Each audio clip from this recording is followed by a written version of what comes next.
Welcome to Inside Aesthetics, the world's leading podcast for injectors and aesthetic businesses. I'm Dr. Jake Sloan, an aesthetic doctor with over 16 years experience in facial aesthetics. And I'm David Siegel, an entrepreneur and business mentor with over 20 years of experience in our industry. Our podcasts are aimed at industry professionals, and any information or advice given is general in nature. You should consult with a healthcare provider before undergoing any treatment. You can also subscribe to us on Patreon for on-demand content for injectable and business education.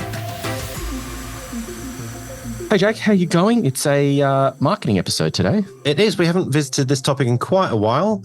So with all the regulatory stuff that's going on, I think it's probably more important than ever than people are sort of utilising their resources and getting their message across as best as they can in a compliant way. Correct. Now, today's guest is Sam McEwin from Melbourne, Australia. And Sam has a digital marketing agency called BizWisdom. And Sam and I actually met at the ASCD, which is the aesthetic dermatology conference that's held annually. We met, I think it was beginning of last year, I think it was, Sam. You gave a talk and I gave a talk. It was one of my sort of earlier talks, sort of presenting on stage. I was shitting my pants as well, and apparently you were too. So we kind of we sat on a panel together, and we had some sort of back and forth on marketing for aesthetic clinics in what it was at 2024 at the time. But we're 12 months on. We're here. You've kindly agreed to join us and talk about digital marketing, and a lot's changed. I mean, we've done some episodes in the recent past with our good friend Rick O'Neill from Look, Touch and Feel over in the UK, and he's got some great insights as well. But we thought we'll get someone on from Australia. There's been lots of changes here with the way that practitioners advertise when it comes to pricing, before and after photos and so on. So it's a more challenging landscape. And I think what we've seen globally, so this is going to be relevant to all of our audiences around the world, is, the commoditization of the industry. And that's really what we're talking about today, is how the rise of the aesthetic practitioner has created a really competitive landscape.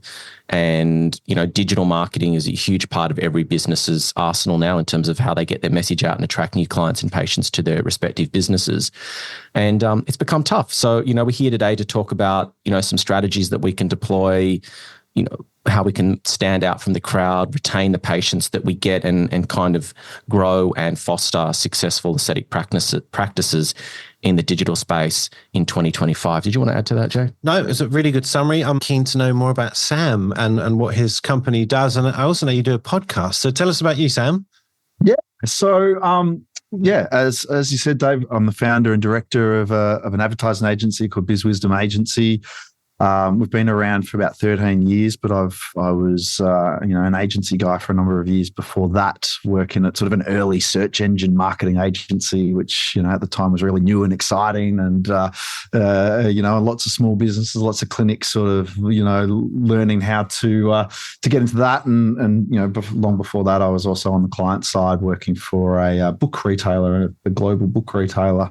Right. We're a broad agency where we work with a lot of different businesses from a lot of different sectors, but we developed a real clinical niche, which is why we were both speaking at that conference. And as you said, a lot of clinics are facing the same kinds of challenges. I think it's a really interesting kind of business, the clinical business, because they're so local often, and therefore there's a lot of room for a lot of different players, and a lot of businesses sharing those same challenges.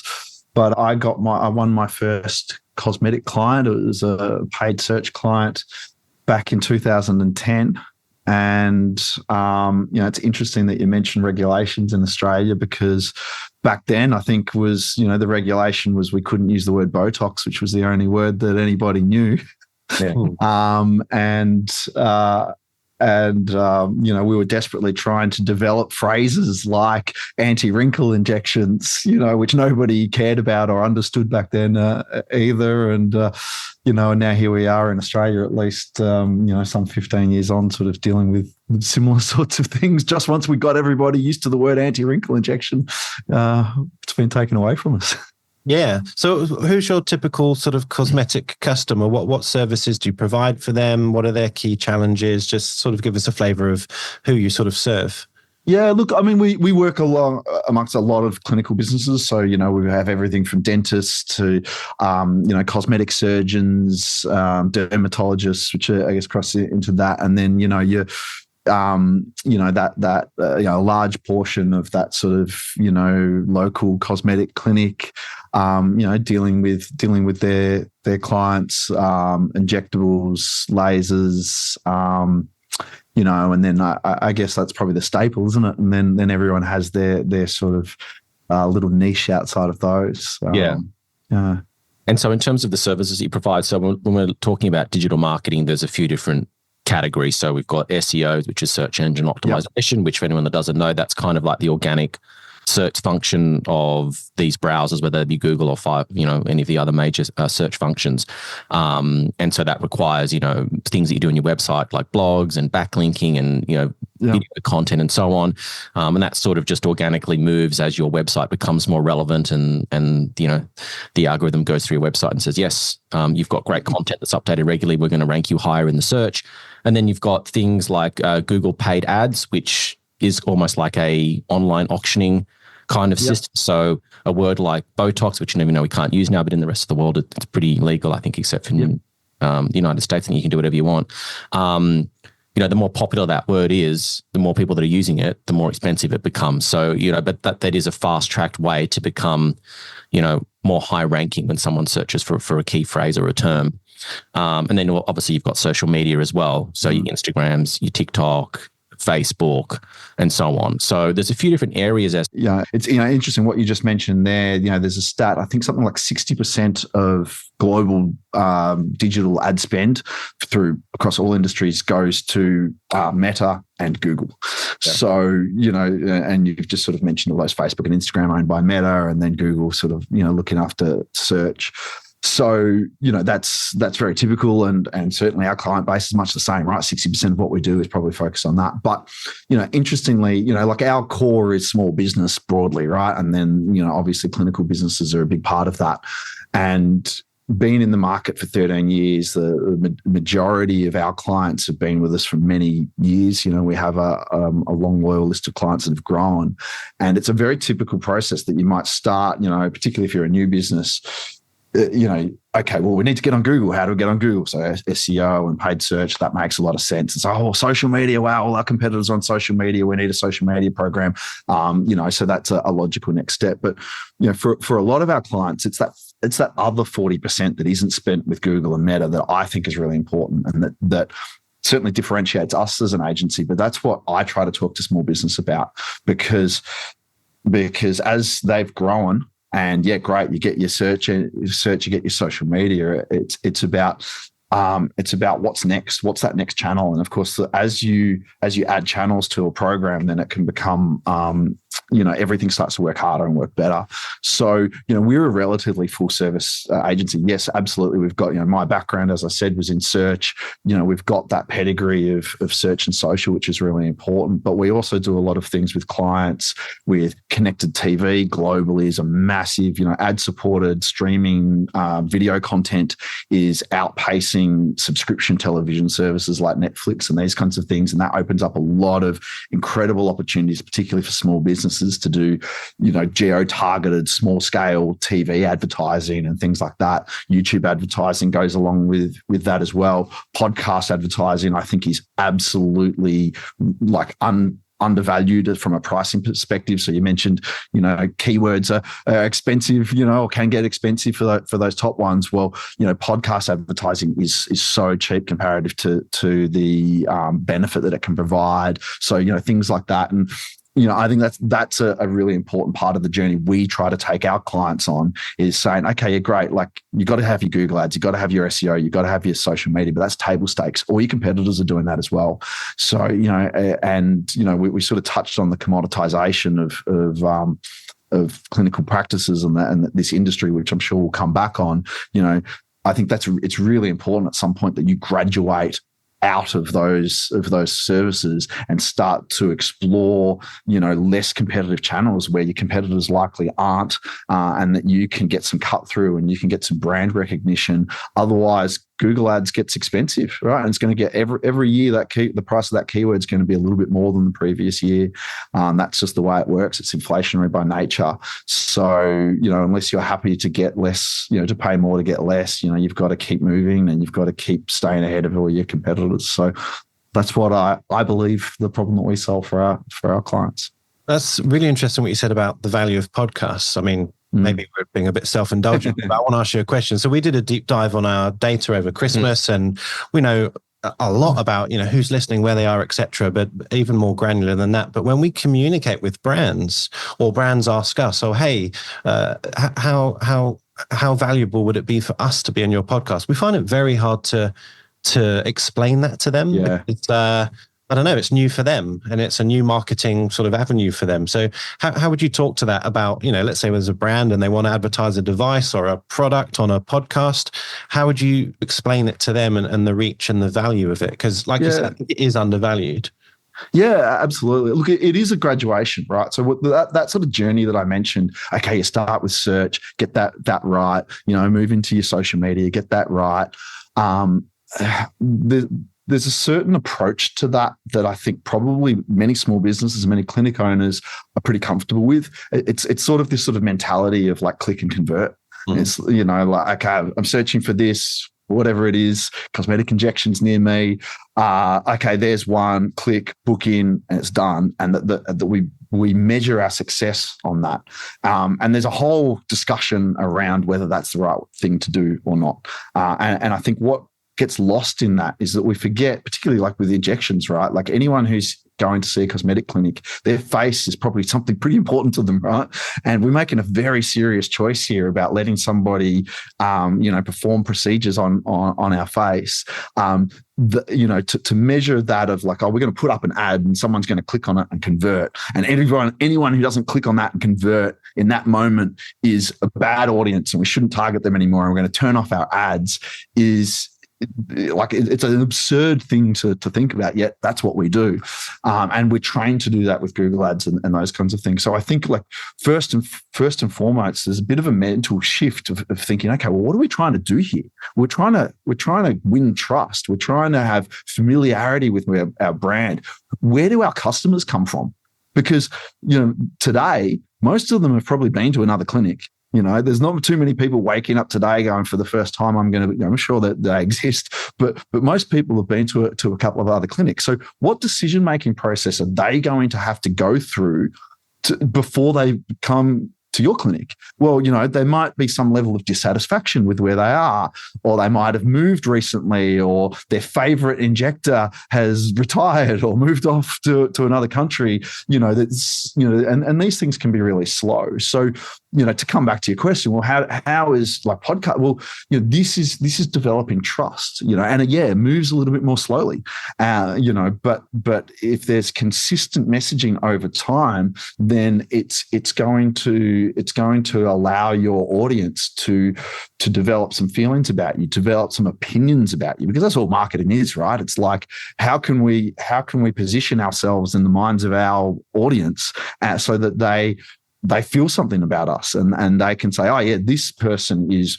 really good, and I agree with them. I believe in the things that they believe in, and I know that their approach is different. I was just listening to one of your other podcasts where you had a doctor from, was it the Netherlands, talking about what was it, ferning, and like I listened to that. And I think, wow, you've just changed my whole impression of like filler and how that should be used. And now if I walk into a clinic, I only want someone who's going to be thinking like that person or using these techniques. And I now have a point of reference. Now, no doubt, if I'm in Amsterdam, and I walk into his clinic, I will be prepared to pay a fee for that, a much higher fee. There's going to be a lot of trust, and he's not going to have to spend a lot of money on marketing, because I'm just going to walk in there and go, I only want you. Well, that's the value of podcasting and TV and these kinds of things. And it's not going to happen with a single discussion or a single ad, but at the same point, you're not going to get any of that trust or that message through a text ad on Google, right?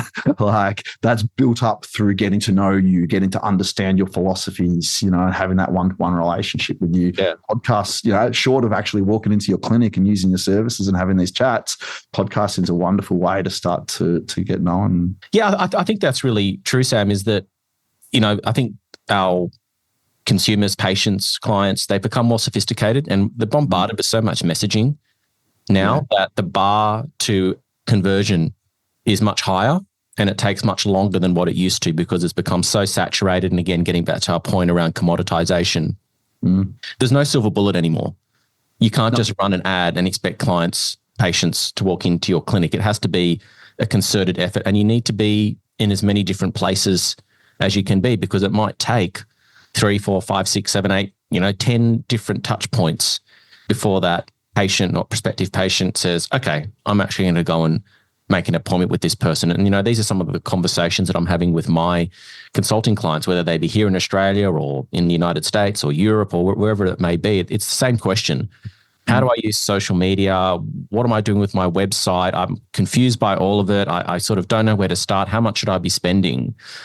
Because things are just moving so quickly that people feel a bit lost and they're drowning in almost, it's paralysis by analysis. It's almost too much and it's moving too quick. By the time you get up to speed, things have already moved on. I mean, what do you think, Jack? I mean, luckily you don't have to worry about that too much because you've, at a position where you've pretty full all the time, but you're pretty, switched on in terms of socials and how it all works. Yeah, look, yes, I am very lucky. So thank God I don't necessarily have to put too much money into marketing, at least at the moment. But yes, I think your average either patient or injector, rightly or wrongly, their playing field is social media currently. Most clinics already have a website and, a business card and some other touch points. But really where they're trying to get their message across seems to be social media, and you can choose your flavor of choice, whether it's Instagram, TikTok, Facebook, or all of them. But there's a lot of confusion. A lot of people, at least from the patient side, find it incredibly confusing.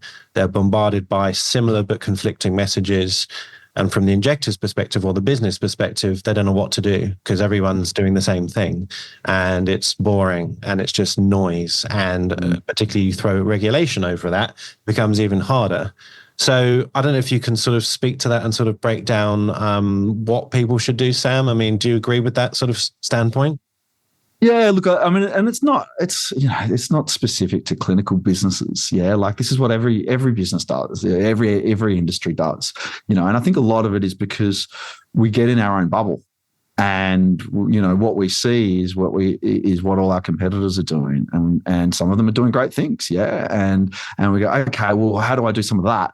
And we copy each other and we all look like each other. And what that means is a sea of sameness, and marketing at its core, like, yes, there's an element of it where you have to look like your industry. You have to, you can't be too wild, although maybe you can, right? Like what's that water brand, Death Water or whatever it is. It's like, let's look completely the opposite to our industry.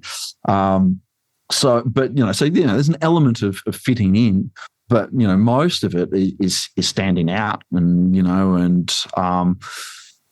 of course people use social media. Well, that's great because that's almost mainstream media now, right? Like we spend a lot of time. It's almost 2 hours a day on average scrolling Facebook or Instagram. So if you want people to see you, then for sure you have to be there. But that's where I think these things are table stakes now. So I think there's a lot of value in saying, where else can we be? The example I'll give you, I spoke to a great guy in direct mail.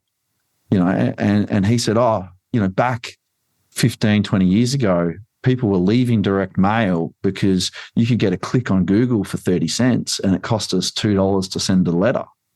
But if you're paying now, today, you're paying $10 a click on Google. Well, maybe $2 to send a letter actually isn't a lot of money, and you can do a lot of personalized print. So I think we forget, we're trapped in this sort of trend. It's got to be new. It's got to be exciting. Like, how's AI going to transform our business? Well, I'm much less concerned about how AI is going to transform a business than saying, okay, what older forgotten techniques have been lost that can help you to stand out? Because I bet you that if you go to the area closest around your clinic and come up with an interesting direct mail solution, you could probably deliver those letters yourself if you wanted to, and knock on people's door if you're really inclined, do a treatment in their or do a consultation in their home. I mean, look, what's left of field that your competitors aren't doing that can give you an edge and can help you to stand out and get your foot in the door and get that trust. I think, I think that's where my mind goes. I was going to say, you were saying on one of our recent podcasts about getting back to basics and some of that sort of maybe more traditional word of mouth, doing little, local meetups and stuff like that. Oh, for sure, the meetups, yeah. Yeah, I think that as people, as you said, all conform to the same strategies, we need to think, how do we go and swim at the other end of the pool, which is empty, and enjoy a bit of success. So, getting back to basics. And I think it all sort of ties together. So obviously you have to have a good website. You have to be visible on social media. You might not be one of these people that's super comfortable taking random videos of yourself and posting them every 5 minutes. That may not be you. For people that comes naturally to, go for it. That's your thing. But it's not for everyone. But you do need to have a presence. But what other strategies can you sort of deploy and get to work in unison with digital so it amplifies? And I think people don't really think about the strategy from like an overarching perspective and get all these different channels sort of working in concert so that you're enforcing your message, letting your prospective clients and your existing clients / patients know who you are. What is it that you stand for? What kind of injector or doctor are you? And really being able to reinforce that messaging. So, getting back to basics, engaging with, the kids at the school that you, not the kids, the school that your kids go to. With the back, beat some Botox. Yes. Come and get some Botox. Get them hooked early. We've just been flagged now, Jake. Thanks. Getting involved with the local school, getting involved with local business groups, going and introducing yourself to surrounding businesses that have complementary services to what you do, doing VIP information evenings at your clinic, sending out EDMs that then reinforce that messaging that is then echoed on social media, finding out about what it is about you that you naturally gravitate towards. And amplifying that message and not just relying on, paying $20 a click, video content rather than sending out like your post care in written form. Can you make that a video of you explaining to your patient, hey, I just did your Botox treatment. This is what you need to know about post care. These are the possible things that, if this happens, you need to give me a call. Thinking about ways to do things differently and break away from the norms. Yeah. But also thinking like, why are we doing these things? And I just did the same thing that I'm going to criticize now, right? Like I went straight to a tactic. Everyone's like straight to social media. Oh, how are we going to do social media? Like that's a channel, but you need a system underlying. So what are we trying to do? Are we trying to get a subscriber? Are we trying to qualify our audience? Who is our audience? Can we get them onto our email list? Can we then reach them on social media? How are we going to reach them on social media? What do we know about their decision-making journey? And what stage they're at? What are the concerns that people have if they're thinking about injections for the first time, or if they're thinking about, treatments, or they've moved into an age bracket where they're starting to see the signs of aging. You're like, what is this journey look like? What are your fears? What are your concerns?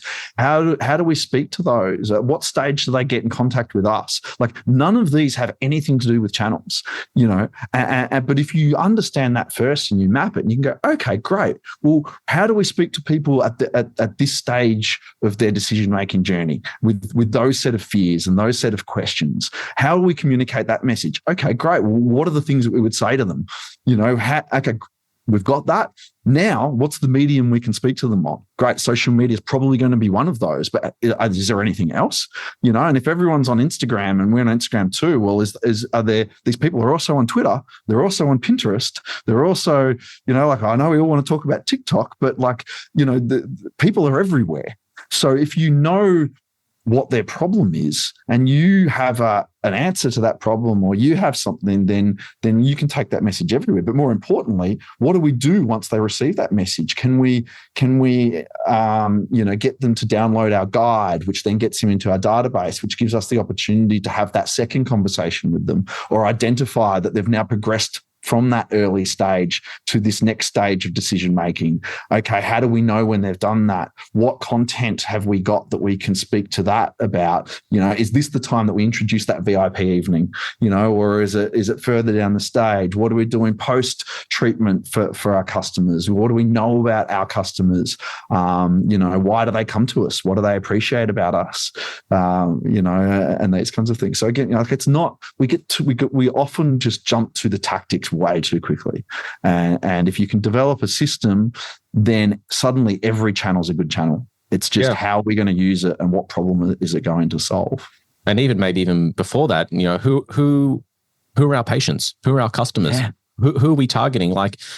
Jake's not going to appeal to the same patient demographic that, say, a young female 28-year-old nurse injector is going to appeal to. There might be some crossover, maybe. How dare you on at 28? You know what I mean? Your patient demographic, totally they're generally a bit older, they're a bit more conservative, they probably have high disposable income, so if you try and you can't be everything to everybody. Yeah, 100%. I agree. So who is your patient profile? Where do those people live? What sort of medium are they consuming? What messaging is going to resonate with them? What images? And I'll give you something for free. Again, across all industries, the one, probably the best marketing tactic that I know of almost never gets employed. And that is to formally interview your customer. How many people actually do it? You could, and I think in a clinical business, you could do this as part of your post-treatment process. But even if you only did it once every 2 years, if you sat down and said, okay, for 1 week, we're going to select a cross-selection of our customers, some of our best customers, some that only ever visited once, and we're going to ask them 4 questions. You don't even need many, but just where else have you been? What do we do really, really well? What should we improve? And who are we? What if you described our clinic to somebody, what would you say? What are we good at? What do we specialize in? And I guarantee you it'll be a different set of answers than you think they would say. We can all sit here and go, oh, great, this is what, and I speak to clinic owners almost every week. Someone will come in and I ask these questions. I say, why would someone go to your clinic instead of your competitor on the corner? And I 9 times out of 10, they say, we're really friendly. We've got experienced staff.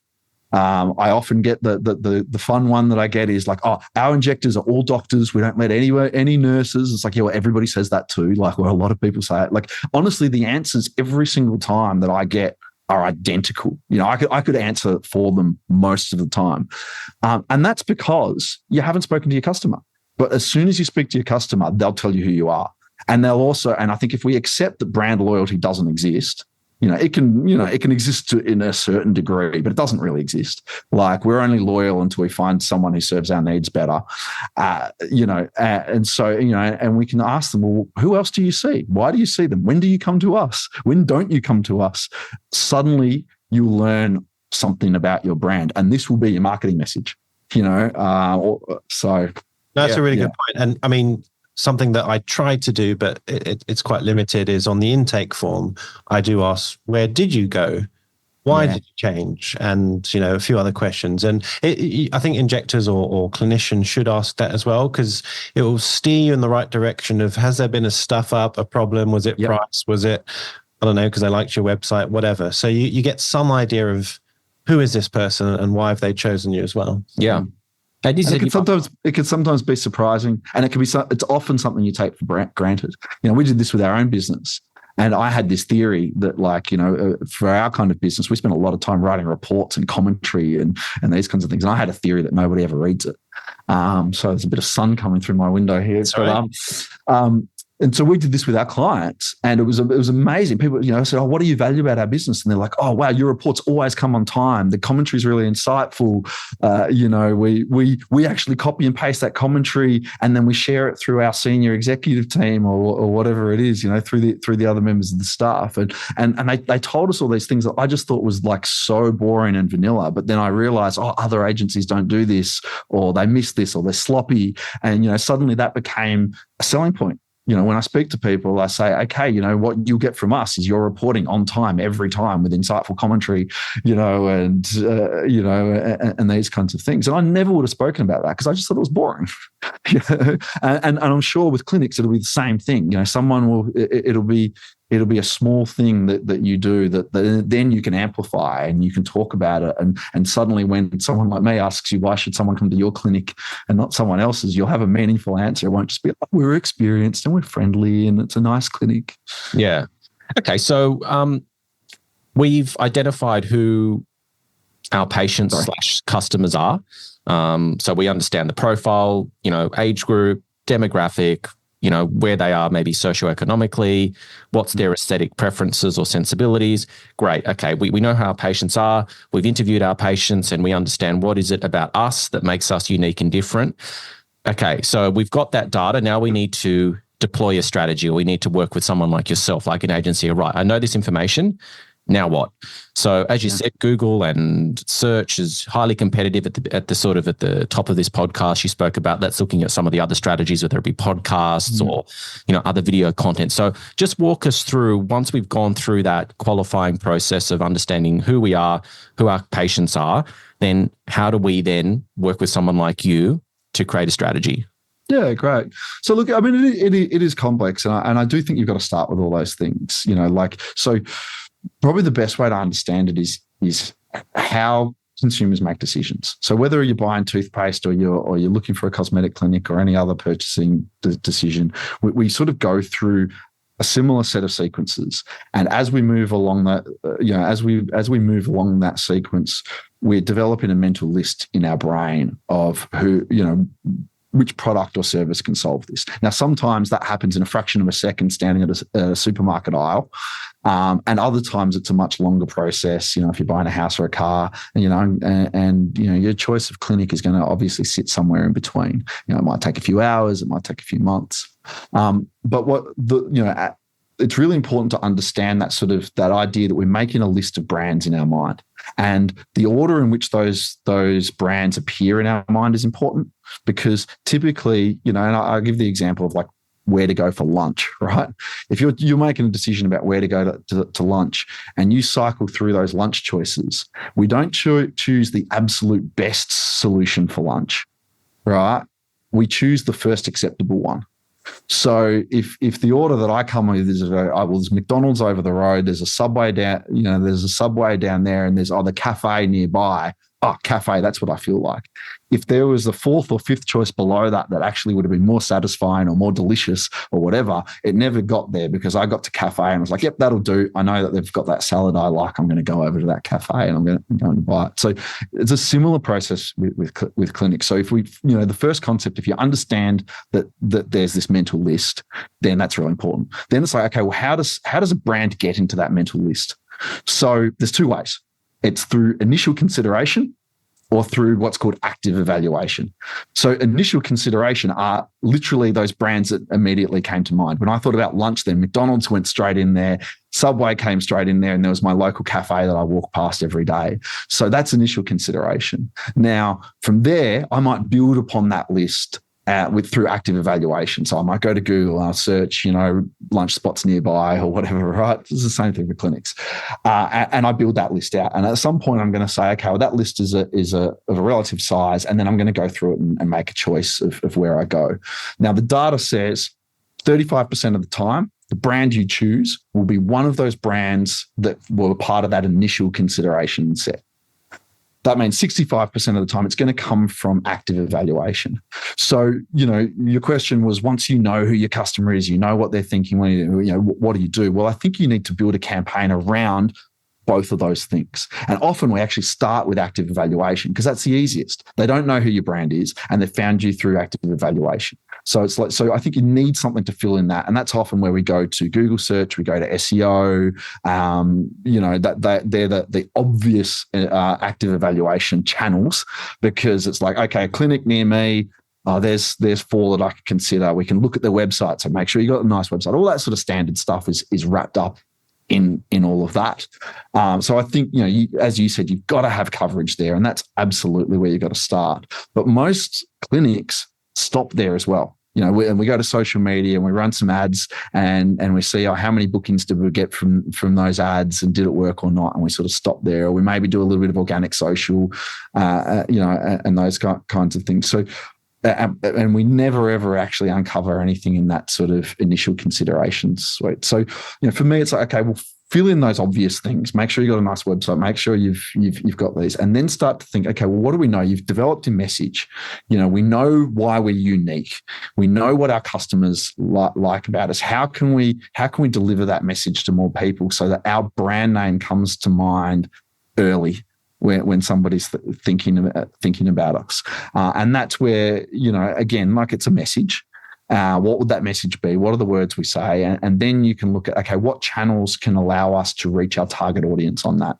So, what do they listen to? What do they watch? How can we get into their minds? And that's where I start to look at some of those other channels. So, okay, wow, most of our audience are of a certain age. They like Married at First Sight. Where can you watch Married at First Sight? It's on, whatever channels that's on. Okay, guess what? We can put ads on that.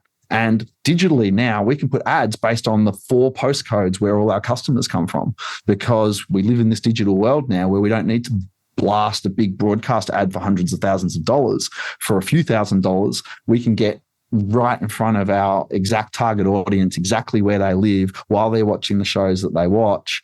And we can say, hey, this is our clinic. This is who we're called. We're located in this region, just right near you. And what makes us different is this, this, and this. Like, it's not rocket science. It's not hard. But it's got to start with actually knowing that message, and then think, okay, well, how can we reach people with this message, and how, and what channels and what methods are we using to come to mind at that initial consideration stage, and then what have we got in place to be found when people start evaluating, and are we in the places that people are going to look? Can I ask a very deliberately simplistic and probably naive question, and hopefully this will help our listeners, because I sort of want to take it like 1 or 2 steps back, but how does Google work? And what I mean is, essentially, how do they link up your clinic or a search with a local clinic? Like, what key things is Google doing in the background to give your business visibility? And I know there might be a million things, but just some rough bullet points. Yeah, great. So again, got to understand how Google works, what their business is, to understand that. We often forget Google's so ubiquitous; it's such a big part of our lives. We often forget that they're a website. And their challenge, just like ours, is to get traffic to their website, and for those users, when they're visiting their website, to have an enjoyable experience. The way they do that, obviously, is serving results, helping people to find information. But they know, and they've said since the 90s, right, that as soon as there's a better, easier way for people to find that information, their business is dead overnight. So first and foremost, they need to be able to attract users to their website, give them the information that they're seeking, and make sure that those users have left feeling like they've found what they want. And so the way that they do that is, are the results that Google are serving relevant to the intent of the search? So what is the understanding the intent of the search is where Google spend billions and billions of dollars of money on the best engineers in the world. But also, is that relevant result coming from the highest authority, or the most trusted authority, again, based on the intent of that search? And so those 2 components are really important, because if you imagine relevance, that's like, okay, what's the intent of the search? Well, the intent of someone saying, cosmetic clinic in wherever, Miami, is they're looking for a clinic in Miami. So that's great. Now, there's probably, I don't know how many clinics there are in Miami, but probably a couple. Yeah. So there might be dozens or hundreds of clinics that can have relevant content. Right, we are a clinic. We're based in Miami. We have the services that you provide. Now, maybe some of those clinics do a really good job at the content on their page, the text on the page. Maybe Google can understand that a little bit easier. So maybe there's some variance. But you imagine if you were trying to sort out these websites in order of the most relevant, you'd have a hard time. So that's where they go to authority. Are you an authority in your industry? Are you seen within your industry to be trusted? And there's different types of authority. So again, local authority. You might be the biggest authority in aesthetic treatments in the Netherlands, right? But that's not going to help for the intent of someone searching for a clinic in Miami. So suddenly that authority is not valuable in that particular context. So there's local authority. As well as topical authority, and so you need to demonstrate both of those things. And again, and that's where we talk backlinks and all these kinds of things, like the very rude and crude method that Google's been using for 20 years to work out authority is how many other websites link back to the content on your website, reference things on your website. They view it as a sort of reference. And are those websites also in the industry? Are some of them government websites? If a government website's referencing your website, you must be a really leading authority in those kinds of things. So that's the basics of it. And then SEO just becomes, there's now over 1,000 different ranking factors that all contribute on either the relevant side or the authority side, or there is a technical side that I haven't mentioned, but that's also a little bit important as well. And SEO becomes just a matter of being able to tweak all those little signals. So when Google comes along for a set of keywords or a search term, they can say, okay, based on the intent of this, I can see that this web page on this website has the most relevant content and they're the leading authority as per the intent of the search. Yeah, I always find it funny because sometimes when I say to patients, how did you come across this? Or I actually ask them, what did you put into Google? They'll say funny things like best Botox Dr. Sydney or best injector Surrey Hills. And I'm like, I definitely don't have those terms on my website. No. So how or why is Google making these decisions? Yeah. I don't know. I don't have an answer. Well, that is the best either. I would give it a few other descriptors, but carry on. That again is intent. Intent is the key. So what is the intent behind that? And Google over, since the 90s have got better and better at understanding semantic relevance. So, best is also similar to all these other words. And, and they, a term like best is very common, right? Across a lot of industries. That's probably one of the early challenges that teams of engineers at Google have sat around and said, what does best mean? What are people looking for? And we have moved on from a stage where it just used to be, I'll put the keyword, let's just write the word best 100 times along your web page and your rank. In white, on the white background.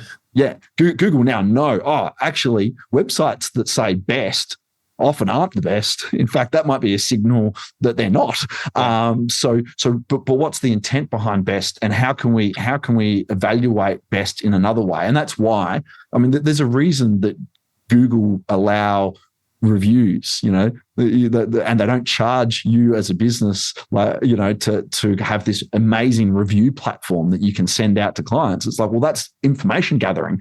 If they're providing something for free, you better believe that it's feeding their algorithm in some way. So now they can go, okay, well, best says we can determine that by the number of reviews that are left on our Google platform. In fact, there's also some other platforms that we don't own that we can understand that leave reviews. Are there any reviews over there as well? Okay, great. Now we're starting to get a bit of a signal on who is the best. Now there was another word in there, Sydney. Okay, great. So let's exclude anyone who's not from Sydney. And they have, that's, when they talk about, the SEO algorithm or the Google algorithm, that's what we're talking about. And it has, it's not one algorithm anymore. It's actually like they've shifted to machine learning. So, no doubt it's probably not exactly this, but it's a nice way of thinking about it. There's an algorithm for clinics, and that operates very, very differently. The sorts of results that you get for clinical based searches are going to be very, very different from, someone looking for runners or something. So, yeah. And I guess as well, on your website, you probably talk about the fact that you're, a key opinion leader for Allergan. You're very involved in education. You travel around the world and sort of impart your knowledge onto other people. And that probably helps as well. It probably says, oh, well, this guy's highly educated. He comes from a surgical background, so it probably starts to weigh up all those other factors as well. Yeah. And I guess, this is more of a question, Sam, do the search algorithms or search spiders, whatever they are, do they sort of do they correlate, or do they sort of cross-reference, say, like your Instagram and your website? So, for example, if your Instagram's got, I'm over here, I'm with Allergan over here, I'm in Singapore educating here, I'm in China here. So all of a sudden it's starting to form like a picture of who you are based on social media, your website, what people are saying about you on reviews. So it's sort of like you're ticking all the boxes across all different vectors. I mean, is that right, Sam? I mean, is that? Yeah, great question. I almost feel like you know the answer, but yeah, you spot on. And that's what you said about those little signals, about who Jake is and where he goes. You're right. And this is a recent trend in SEO. So what's emerged over the last 6 months, and maybe it's 12, is what's called entity SEO. So Google, it's not like keywords aren't still important, but they've moved on to, particularly for certain searches like these ones, who is this entity? And they build a map, and an entity can be a company, the entity can be a person, all sorts of different things. But they start to map, and how do they map that together? They go, okay, the entity in this case is Jake. Okay, who is Jake, and where can we get that information? LinkedIn is a big source of that. So articles that you've written on LinkedIn or other well-known publishing blogs, they may know industry. So they may have been able to piece together from other entities. Oh, there's another entity over here which is a leading authority in this particular part of aesthetic medicine or whatever. And look, Jake's got an article over there. And that feeds into your entity, and there's this little map of who you are. And there's been a really big trend, particularly, and it's only going to get bigger with artificial intelligence being able to write blogs and these kinds of things, that content's not enough anymore. It can't just be good content. It can't just be relevant and well referenced. It has to come from an authority. So, there's an acronym called EAT that's all. I'm not going to tell you what it is because I'll get it wrong. But basically, it feeds into all this. It's like, are you an authority? Are you an expert? And how can we determine this? And Google's becoming more and more likely to surface results from someone that they know to be a known expert. And so, and you notice I never said the word keyword in any of that conversation, right? So, it's starting to become much broader than just did you put the word best on your website? Yeah, it's far more sophisticated than we probably even realize, and I guess that's why it's so important to have a strategy that is actually consistent and considered, because I've seen a lot of the time people have like great website and their Instagram, it's almost like they're two different people. Yeah. They're putting photos up of their breakfast and I mean, all that stuff's good. I mean, I think, your patients want to know who you are. I mean, they want to get to know you kind of through social. So it's kind of like a balancing act between, showing a little bit of your life, whatever you're comfortable with, but making sure that the messaging that you're putting up there is actually consistent with what's on your website. So, you want to make it as easy for these algorithms and all this technology to kind of work out who you are. If you're sort of sending mixed signals and there's an overarching content plan strategy, then you're kind of just like pissing in the wind. Like you're making your life really hard for yourself. I think to an extent. Yeah. Well, and that technical understanding, Google's ability to be able to understand who you are and what you do is really important. So in the absence of being able to understand who you are, they'll just serve somebody else. So like you said, are you a leading expert in this area, or are you a food blogger? Those pictures of your breakfast, are confusing the algorithm. And if there's somebody there with a much cleaner algorithm that's very, very obvious, because it's a robot, right? It's not perfect. And as much as we talk up artificial intelligence, it's not that intelligent yet. So it's got to be able to figure you out. So if it can't work out who you are, then we'll just find someone easier to work out and it'll surface their results. So making this, I guess, a real life example and maybe a strategy for injectors listening. I mean, would you suggest that I mean, also this helps for compliance as well. If they're going to design a social media strategy or a more overarching digital strategy, maybe it's not the most exciting content or the most, wow results. But if you're ticking all the boxes, i.e. you've got a good website, you're on multiple channels, you're on LinkedIn, your Google My Business is sort of updated regularly, and you're just putting content there that is relevant, that your audience is actually searching for. Like you're serving their concerns and indications, like you said before, maybe that's a better strategy than just trying to be the best injector in Sydney. 100%. You're just more visible.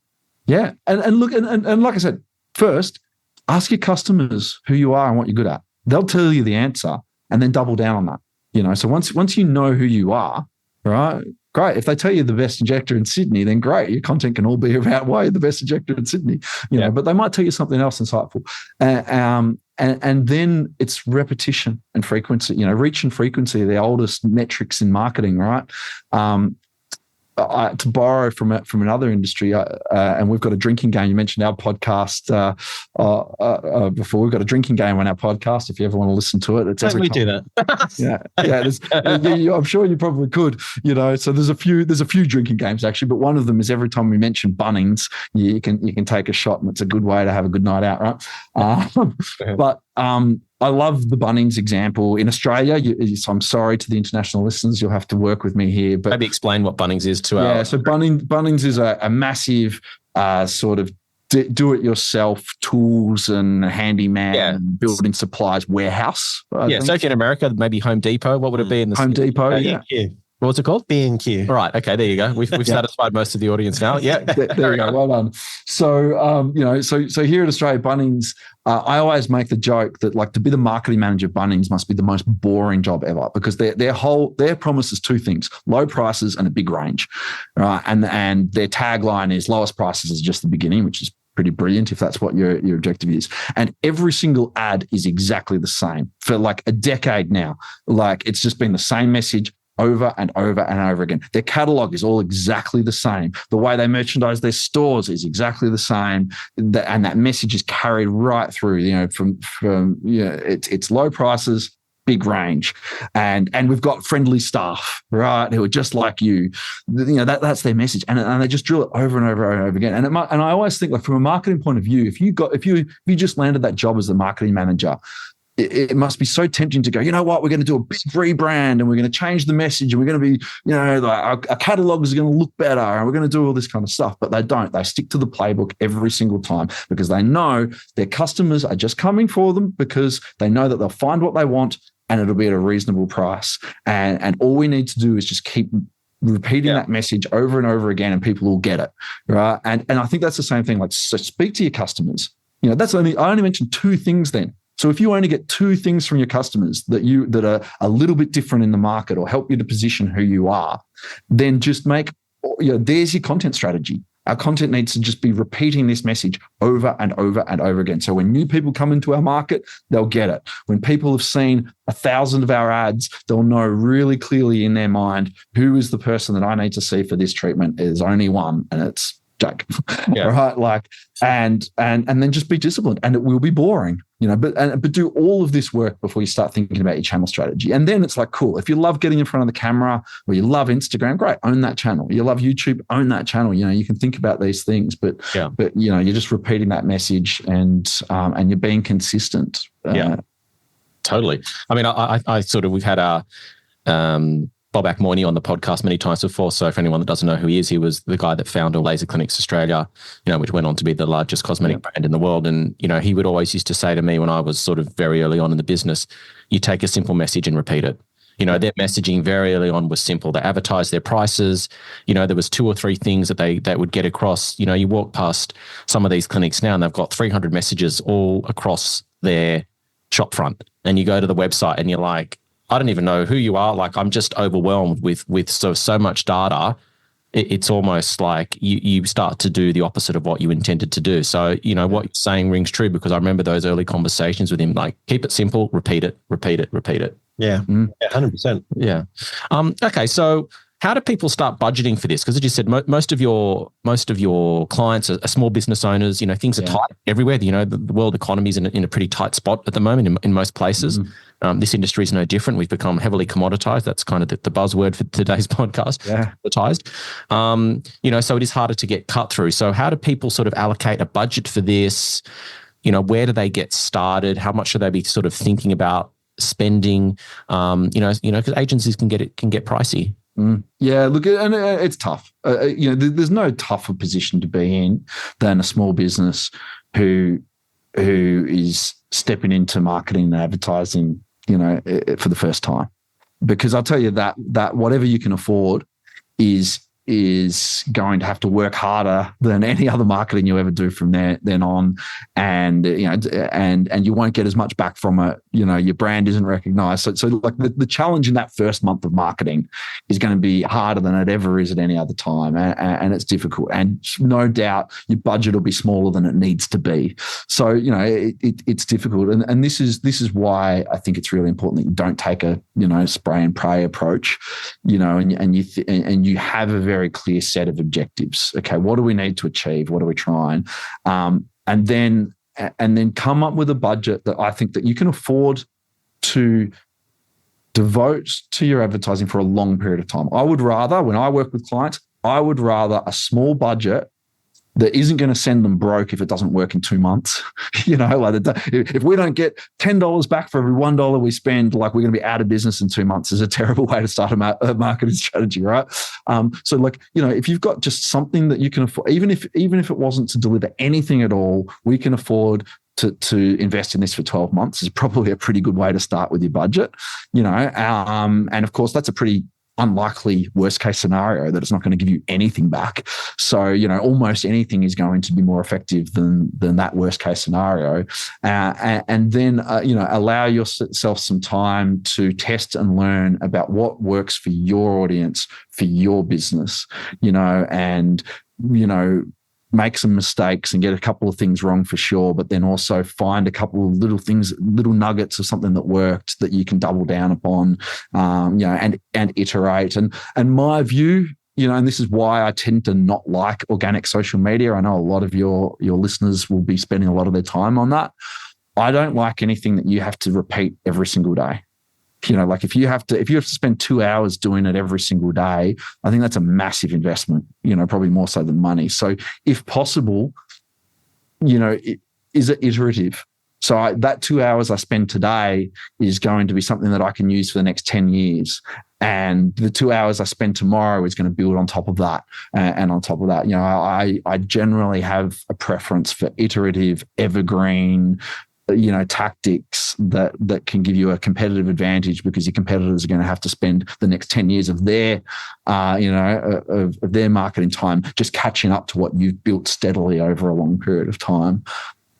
Do you agree, in some of our chats about digital marketing before, some of the experts have sort of implied that people lean too heavily on social media. It's sort of their only channel, and strictly speaking, it's not marketing, it's social media. I guess it's pseudo, it's a bit of both. But again, certainly if you don't have a strategy as well, if you're just dancing around and taking photos of your breakfast, it's actually probably going against you. Against you. So if you shouldn't lean so heavily on social media, where does that budget go? Like, what are the core foundations of what you would do with that initial customer? Look, it's a hard one, because no doubt there's some of your listeners are doing an incredible job on social media. And I see some of them, like, they just get out, they've just got such a natural flair for social media that it just really works for them. Pretty rare. So it can be really effective, but I do think that as channels go, it requires a huge investment in time, and time is money. So I think, and the other thing intrinsic to that question is, social media is someone else's platform, and we've seen this. So, my background way back when, my first marketing gig was an email marketing coordinator, and we used to send millions of emails every month. And when Facebook launched, that's how old I am. When Facebook first launched, everyone took that same email marketing principle to Facebook, and they said, "Oh, great, okay. Well, just like we used to grow our subscribers, and now we have a subscriber list, and now we can reach our audience. Let's grow our Facebook followers or fans or whatever it's called, right? And then we'll have this big subscriber." And that worked for years, right up until the point that Facebook decided that they wanted to monetize that audience, and the best way to do that was to charge advertisers money. And so they said, well, how do we do that? Well, let's just limit the reach that everyone has for those followers that they've just spent the last 4 years building up. And today, I think the average organic reach on Facebook is like 8% or something. So, you've got 1,000 followers, hardly any of them are ever going to see your content. Now, it's a bit better on Instagram for sure, and it's really good on TikTok. But, how long before, Instagram's owned by Meta, that organic reach is diminishing. So I think there's a lot of risk in building something into someone else's platform. So for sure, if you're like Instagram is just firing and it's booming, I would be thinking, okay, we need some sort of protection here. Like if that just disappears tomorrow, and it could at any moment, what's our fallback? Have we actually developed some sort of brand outside of our Instagram is really, really important. But I think the other message I'd say is, if you're not one of those people that just wake up, making incredible content on Instagram, there's many, many other ways that could be a lot less time consuming and potentially a lot more effective than organic social media. And just because there's a couple of very visible people that have very obviously built incredible businesses off this, there's also hundreds, if not thousands, of very unsuccessful people that aren't as visible that have struggled and they've wasted a lot of time. So, the channel doesn't matter so much if you have that underlying strategy, you know what you're trying to achieve, and you know what your strengths are, and you're listening to your customers. Yeah. And that sort of echoes what, Rick said around the dangers of relying too heavily on platforms that you don't own or control. They can disappear tomorrow. They can change your algorithm at the drop of a hat, and all of a sudden your strategy's down the toilet because they've changed and you've got control over it. Yeah. And they do. And it happens every day. Yeah. And the other thing as well is, in terms of people's metric for success on socials, they want all these likes and comments and followers, but like if your strategy is just to be popular and get sort of affirmation through comments and likes, then that's fine. But if your strategy is to get patients and customers in your door to spend money, like, do you need 100,000 followers to be successful? How many patients can you actually have on your database that you can physically see before you have to close your books? You can see maybe 8 patients a day over a week. That's 40 patients in a week. You sort of start to, extrapolate those numbers out. You don't need tens of thousands of people. You just need enough people who engage with your content who are actually customers and patients. So it's about understanding, well, what does success even look like? For our Instagram, ours is completely organic, and Jake and I will go through and remove people that we think are spam or bots. And we actively remove followers. We don't have the most huge Instagram page in the world, but we know that everyone that's there is real. They're watching the stuff that's going on, even if they don't comment. They're there, and they're actually real people. It's funny as well, because even the best people doing their Instagram as injectors, there's many well-known people, but if you actually look at the engagement, comment and likes, it's by and large other injectors. It's not patients. They're just, self-love and support. That's all wonderful and it makes you feel good, but is it helping your business? Look, maybe some people are killing it because of that, but many people are just getting a bit of an ego massage. For sure. So, and look, to your point, this is why I love your message about engaging with other businesses that have the same audience and the local market. And that, because again, like I said, if you've got to spend 2 hours a day making organic content, well, if you spend 2 hours a day engaging with your local community, like you said, how many patients can you take on? You know, if you've got a really solid, strong community based with your local hairdresser and, the whatever else, yoga studio, spa or whatever. Right. Like all these kinds of things. And if you guys met for 2 hours every day and said, how can we do something stronger, or created that event, or, all that effort you put into social media, is that going to be much stronger and much more unique and very hard for your competitors to break into? And, exactly. And once you know who your patients are, then you can target the businesses. You go, well, if my patients come to see me, they'll probably go to this place as well, because we're kind of in alignment in terms of where we position ourselves in our respective industries. And it starts to make more sense. You get more bang for your buck. You can collaborate with other businesses and actually do. I was talking to one of my clients in Perth the other day around, okay, well, who's in your area? Can we do an event that we're putting on together? And they're sort of pulling their resources and their databases. And they've got like 50, 60 people already signed up who are hyper engaged. There's going to be a talk on, aging gracefully in your 50s and beyond, and they're coming to talk about, what they do with their business. And so that's a real hyper engaged local initiative that was generated through, collaboration. There's a digital element to it as well, because there's been EDMs that have gone out. And so I guess maybe this takes us to our next question is, well, okay, once you've got the patients / customers in your clinic, how does the digital strategy then help you with retention and holding on to those patients? Because we always focus on, this is the kind of the point of controversy that we had on our panel talk on stage at ASCD. And I was saying, hopefully you get to a point where you don't need new patients. Your business is so bloody strong that you've got new patients coming to you through word of mouth. Your patients leave you because you do such a great job with your clinical treatments, the way your clinic feels, their whole experience, the way they're looked after. And so how does the digital strategy fall into that? Because we always think about new, but let's talk about retention for a moment. Yeah, I mean, it's obviously really important. I think this was a bit of a heated debate. I apologize if I'm... No, not at all. I love it. I love debate.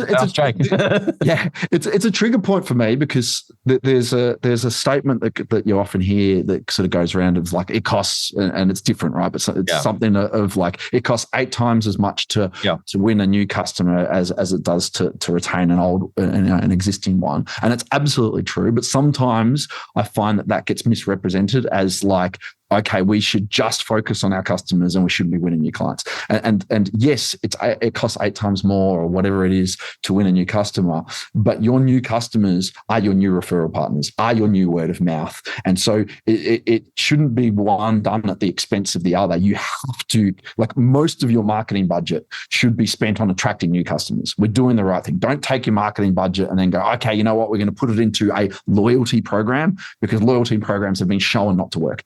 They increase loyalty by a very small amount, but they decrease profitability by a large amount from your most active customers. So loyalty programs are a terrible idea, right? But so don't take your money and whack it all into that. Keep spending your budget on attracting new customers. And those new customers, there will be natural churn, no matter how good your clinic is, no matter how good your after treatment care is, and all these kinds of things. Some customers are going to leave you. You must be replacing those customers with new ones. And of course, if you double your customer base, then you're now doubling your reach and word of mouth and all those kinds of things. So you definitely have to focus on that. But of course, if you're leaking out the back end and you're spending 8 times to get one customer and you're losing 2 because of your poor service or whatever it is, then that's a terrible situation. So I think your question was, how can digital marketing help? I think, one, don't forget to keep marketing to your existing customers for starters, because, just because they've been your customer once, as I said, loyalty doesn't really exist. So chances are they also go to laser clinic, mega chain for laser, because it's cheap and they don't really care about your expertise for that, or whatever, right? So the chances are they probably go to a couple of your competitors as well. They just don't tell you about that. So, getting back in front of them can remind them about what you're good, and if they haven't been for a little while, maybe some of those memories of your great service, your excellent expertise, your friendliness, and all those kinds of things start to disappear from their memory. And if someone else nearby is a little bit louder, then they start to get those good feelings about them. So keep mindful, keep advertising to them would be one point that I'd make. But, going back to my original point about talking to your customers, I mean, I think all clinics, if you have a formal program of follow-up and questions that can inform your marketing, but it can also give great customer service, can allow dissatisfied customers to air their dissatisfaction, feel heard, and have you actually create a solution to that, and just keep and then maybe some follow-up sequence of, or some sort of method or system to say, hey, it's been 3 months now. Would you like to book that appointment in? We've got some slots open at these times. You can just click this button if you want to come through, or some system like that. And then all the community stuff that you're talking about. You mentioned I love VIP nights. I love make them feel part of the family, because you've generally got amazing, passionate team members. You're passionate, you're making people feel happy. You're making people look good. There's a great community to be had there. Yeah. Well, I think it's gone from what have you done for me lately to what are you going to do for me next? Yeah. I think that's kind of where we live now. And so you always have to be talking to people about, why they should keep coming back to you. What is it about you that makes you an innovative, in this case, cosmetic injector or surgeon or therapist? What is it about your services that you're sort of bringing to them and continually reinforcing why you should be, the choice for them? Because we live in the world of choice now. People are non-committal. They might be loyally coming to you. Then one day they're having a latte with their girlfriend. Oh, you should come and see my injector. Yep. He's great. Oh, cool. And all of a sudden, you've done nothing wrong, but just a spur of the moment decision has lost you that patient because you haven't been continually reinforcing that messaging and convincing them that you should be the person that they keep coming to. What do you think, Joe? No, I agree. I was going to ask Sam, what's the best way of communicating with your database? Because Dave and I were talking recently about, is it text? Is it email blasts? And how frequently do you do them? What's the click rate? What annoys people? What people? I don't know. I we all get too many emails. I think we can all agree on that. But sometimes an email is relevant, and it's probably the best way of communicating without being in someone's face. So, any sort of good gold standard practice? Look. For sure, you'll annoy some people. It's crazy. I mentioned, I started my career in email marketing. Email open rates were about 30 to 40% back then. Email open rates today are still around 30, 40%. There's a couple little things there. The way that Gmail works can inflate open rates a little bit, so maybe they've dropped. But it's actually crazy for all the spam and for all the emails in there. They're read almost as readily today as they were 20 years ago. So I think email can still be great. Text message absolutely is the hot topic. Yeah, right. We've got there's a big player that you'd be well aware of that's been a big trend of doing some text message chat, replacing your live chat on your website with sort of text message and having that sort of ability to put in a chat, leave the website, and then get some text back and forth. And I've seen breast surgeons land very invasive surgery, massive procedures just through a series of text back and forth. So I think text message is highly personal. Marketers will ruin it, and we're about to, right? So we're maybe a couple of years away from ruining text messages as a service. But for now, it's personal. It's the way your family and friends contact you. So being considered part of the family and friends is probably a good thing, as long as you do it tastefully and respectfully and give people a way to opt out.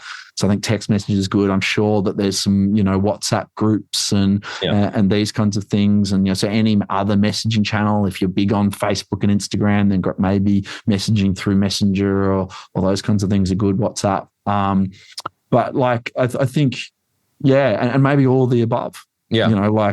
Just give people, if you can communicate to people the way that they need to, and you make it really easy for them, then that's good. But I would say definitely, and this is why I like the VIP nights, the best form of communication is face-to-face and in person. Yep. So if you can take with them from whatever message and medium you are to, if it's not in your clinic getting a treatment, to some other way of being able to connect with you in person, then that's always going to be the best.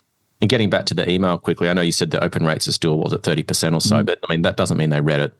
No, that's right. Yeah. I've gone open it, I've glazed over, and I've gone, cool, delete. I haven't read it. Because I've scanned it quickly and gone, this is just spam, this is junk, I'm not interested, goodbye. And so I think the point I'm trying to make is make sure that there's one thing to do it, but then you got to grab people's attention, get to the point. Think about even the layout. You want it to be visually easy to look at. Is it video content? Is it images? What are you trying to say? Get to the second point, get to it quickly, because people have got limited time. 100%. Open doesn't mean read, and open doesn't mean an action, and read doesn't mean action. Yeah, and it's a good point with emails. And this is why I made that point before. I don't like things that you have to do from scratch every day or every week. So I'm not a huge fan of the monthly newsletter. It can be good and great, but that's something that you've got to write every single month. I much prefer a sequence based on the interaction with your clinic at a particular time or a particular phase of the journey. So what you're saying, yeah, your eyes glaze over, whatever. But if they're a new customer, maybe you have a 2-month period or a 1-month period where everything you send them is really, really interesting, and they just want to engage with it and read with it. So if you can understand what kind of content a new customer wants to engage in, and you can make a sequence. So you go, okay, new customer, let's enroll them in our new customer sequence. That goes for 8 weeks. We're going to email them really regularly with this sequence of information that they're going to find interesting. And once they've come out of the end of that, then some other action is going to trigger the next one. I think that's a lot better. And of course, that can work forever than, trying to go, okay, what's new in the world today? Yeah. I don't know if you're affiliated with any of these email blasting companies, but I personally use MailChimp and I want to pull my hair out. It drives me mental and it's got really expensive. Yeah, he pulled my hair out.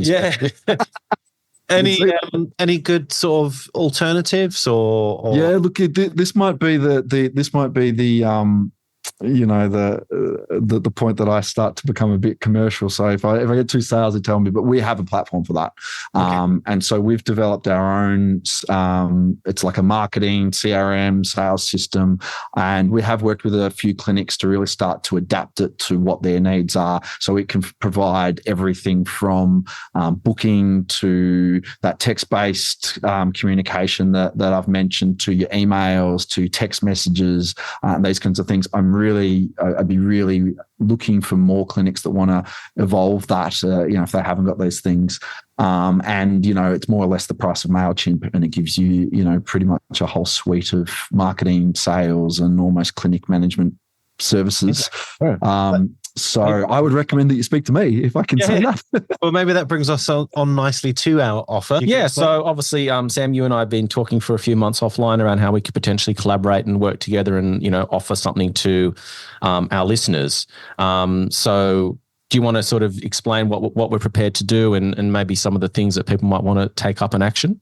Yeah, for sure. Look, I mean, what I'd say is, I'm a massive fan of the podcast.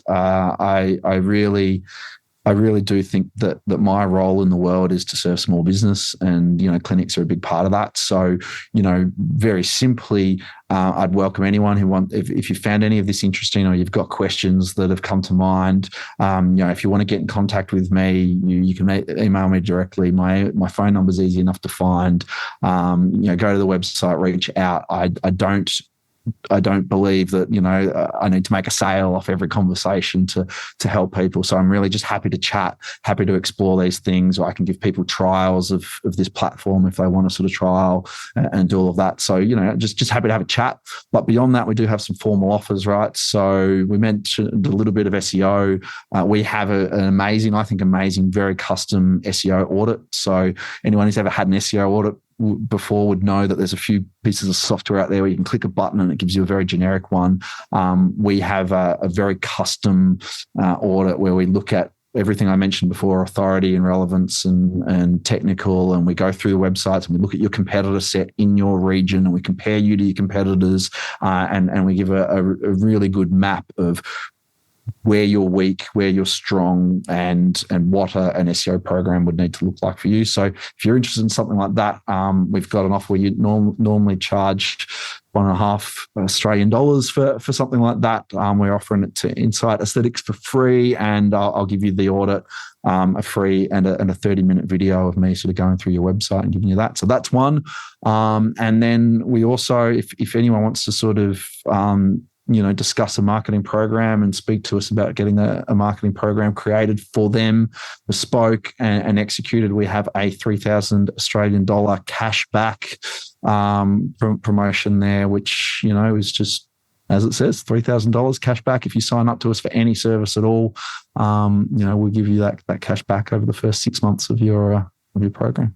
That's amazing. Look, we'll obviously summarize all of that, including your contact details, at the bottom of the podcast description. And, you can access that offer through our website. But thank you for your generosity and your time, Sam. I mean, we've sort of, revisited this topic in a sort of overarching way. There's a lot that we could probably delve into. And maybe we'll get you back in the near future just to sort of go down some niche topics like AI or I don't know the other things that are trending, but yeah, I thought that was a really good chat. Yeah, I mean, we wrote a script, and as usual, we followed about 1% of it and sort of ad-libbed. I think it was great. I mean, I think you're a great communicator. I mean, I think you obviously got a lot of experience in this space, and it's getting more competitive for people. So I think this is great information. Hopefully, people found that as useful and interesting as Jake and I did. Thank you for your time. And as Jake said, we'll put all the details at the bottom of the podcast for how you take up Sam's offer. But thanks again. Appreciate your time. I'm looking forward to catching up in person. Let us know when you head up to Sydney. We'll grab a beer or a steak or something. And all the best for 2025. And we'll speak soon. Yeah, thanks, buddy. Take care. See you later. Thank you. Thanks a lot. Appreciate it. For our latest news, follow us on Instagram at Inside Aesthetics Podcast. If you want to get in touch with myself or David, follow us on Instagram as well at Dr. Jake Sloan and David_Inside Aesthetics. Join our Patreon for invaluable business and injectable education. Get access to our global community of like-minded professionals, live and interactive Zoom sessions, hints and tip videos, webinars, and more. Head over to www.insideaesthetics.com/Patreon for more information.